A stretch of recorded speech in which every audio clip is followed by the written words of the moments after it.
Finally up ahead, we get the first glimpse of our prey, a deer. Running for its life as it darts through this maze of a forest. It sprints forward, but we gain on it. Beyond the deer, see the forest edge ahead. White sunlight gloating against the trees. The buck races for the light.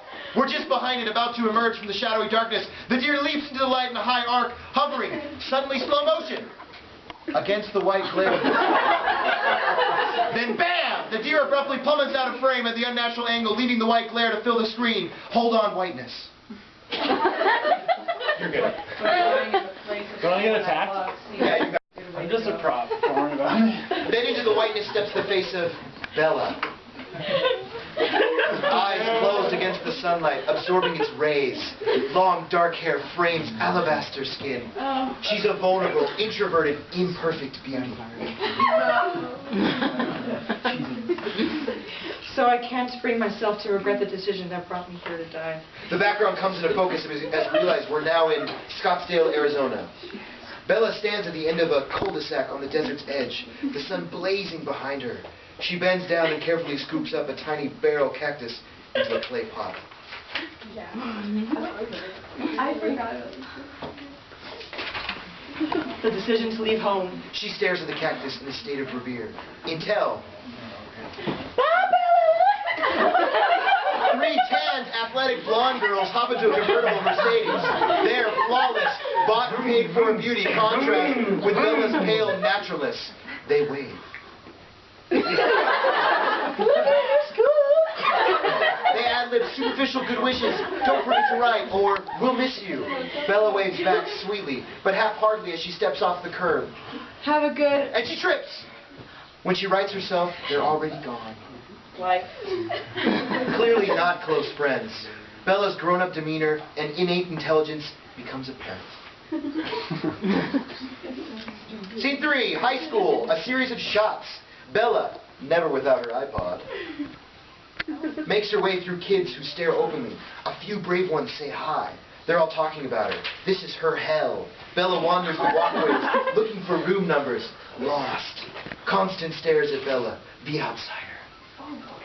The double doors of the cafeteria. They swing open as four of the most outstanding people Bella's ever seen enter, in slow motion. The Cullens.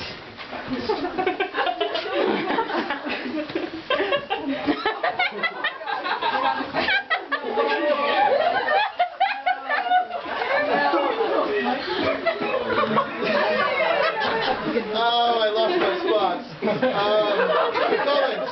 2 guys, 2 girls, all chalky pale.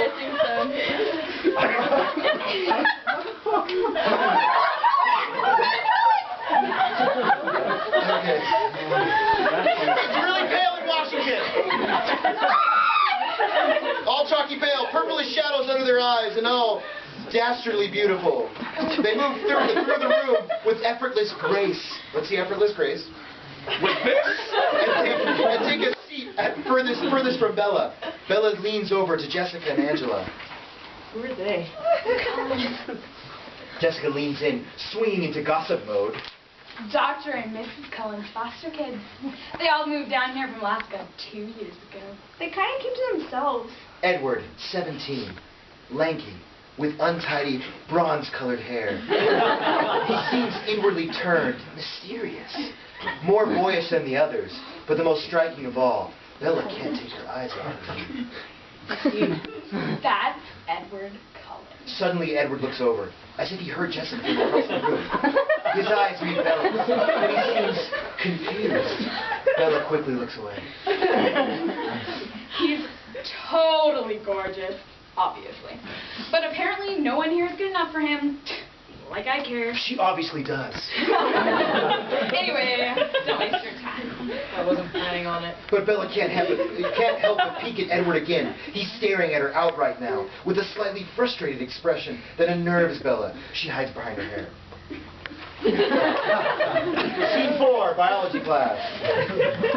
Okay, let's get 2 chairs together. Sitting at a front table, but as she passes Edward's table, slow motion, the breeze she creates when she passes lifts a piece of paper next to Edward. We're still on his back as he inhales. then abruptly stiffens, looking at the edge of his table, crumbling it slightly. No one notices. Edward's face. He slowly looks up, his eyes coiled black with repulsion. Fury! If looks could literally kill, Bella knocks someone's book bag off their chair, replaces it, mumbling an apology. Then slinks reluctantly into her seat next to Edward. Edward jerks away from her to the extreme edge of his chair. Bella glances at Edward, who averts his face, holding a hand over his nose, as if he smells something horrible. Bella, shrinking, suddenly sniffs the air, smells nothing. Then she sniffs her hair. It's fine. She's perplexed. Edward takes a Petri dish, then slides the second one across the table to Bella, as if she had Ebola. Wow, Ebola, okay. She takes her dish and makes a dark... Wait, I want to see that. Can I see that again? Okay, slides the second one across the table to Bella as if she had Ebola. Okay, that's how we react when you have Ebola. Okay. She takes her dish and makes a dark curtain of her hair between them. She can see Edward's hands under the table, clenched into fists, off Bella, utterly baffled and deeply insecure. As the bell rings... Edward bolts out the door. Other kids and Bella exit. Bella looks down the hall. He's gone. Scene 5. Biology class again. You gotta go back, sorry. And probably take a shower. Well, that was pretty good bolting. He bolts with a wooden leg. No, okay. Biology class, hallway. She heads towards her seat, brushing off her hair. But she freezes when she sees Edward. Bella straightens, girdling herself, then strides to the table and confidently drops her books down, ready to address him. But he looks up at her. Hello? Bella stops, stunned. He is direct, precise, as if every word is an effort for him. I didn't have a chance to introduce myself last week. My name is Edward Collins. She's too shocked that he's talking to her to answer. You're Bella. Yes. Feeling like an idiot, she quickly sits. He abruptly moves to the extreme edge of his seat. She's even more baffled now. Enjoying the rain. Seriously? You're asking about the weather? It appears. No, I don't like the cold, or the wet, or the gray, or parkas, or turtlenecks, or... No. Is that a smile playing with his lips? For the first time, he seems more intrigued than agonized. He studies her. She still can't tell if he despises her or not. It's infuriating. His cheekbones, his lips, so perfect. It's like a sculpture. Scene 6. High school hallway. Moments later. Bella exits holding the golden onion. Okay, for those who doesn't know what the golden onion is. Okay, who wants to explain that real quick? Golden onion. No, I don't know what it is. Why did she get the golden onion? Because they identified all the flavors across their stuff in biology. All right, you can come over and put some time.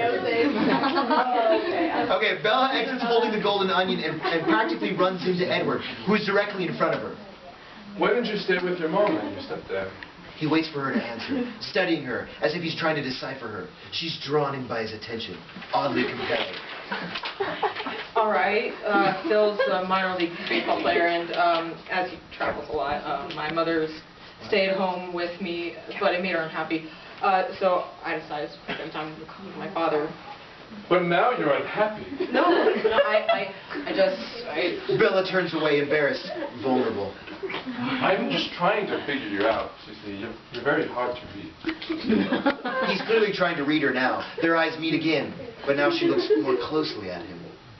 Did you get contacts? No. Your eyes were black before. Now they're this golden brown color. It's just the fluorescence. He abruptly turns and walks away. As he does, Bella notes his hands, clenched in tight fists. Bella, utterly bewildered, both intrigued and frustrated. Scene 7. High school parking lot. Day 37 of filming. The rain has stopped, but the parking lot is full of water and patches of black ice. Shivering, Bella heads for her truck, carrying the onion, carefully navigating the icy puddles. As she reaches her truck, she looks across the lot. Edward stands by his silver Volvo with his siblings, about to climb in. A moment their eyes meet. Then he looks toward the sound of a high-pitched screech that quickly grows louder. Bella turns to see a van, skidding on the ice, careening out of control, heading directly toward her. Time suddenly fractures, compressing to stillness, then exploding a burst of speed as the faces of the students in shock seeing what's coming. The van driver's face, Tyler, desperately trying to gain control, then shielding his face, Edward's face, looking at Bella with horror. The van is about to hit Bella's truck, with her standing in between, when suddenly something knocks Bella down, pinning her to the ground. She looks up, Edwards is on top of her. The world around them freezes. In this fraction of a second, their proximity is overwhelming, electrifying. He breathed in her scent. She takes in his flawless face. Abruptly, we blast back to speed as several things happen so quickly. We and Bella are unsure what's going on. The van smashes into the back of Bella's truck, then spins around, once again careening toward around Edward. Then suddenly, Edward's hands are creating a deep dent in the side of the van's body, and he shudders to a stop. A foot from Bella, Edward literally pushes the van away. Then silence. A long beat, void of any sound, as Bella looks at Edward, trying to absorb what just happened. Edward's fear for her is still alive on his face. She starts to speak, but the screaming begins. Yelling, calls for help. People leap to Tyler's aid, run to Bella and Edward. Bella sees the onion on the ground, smashed as she would have been. As everyone sweeps in, Edward moves into the background. End of Twilight, movie 1, part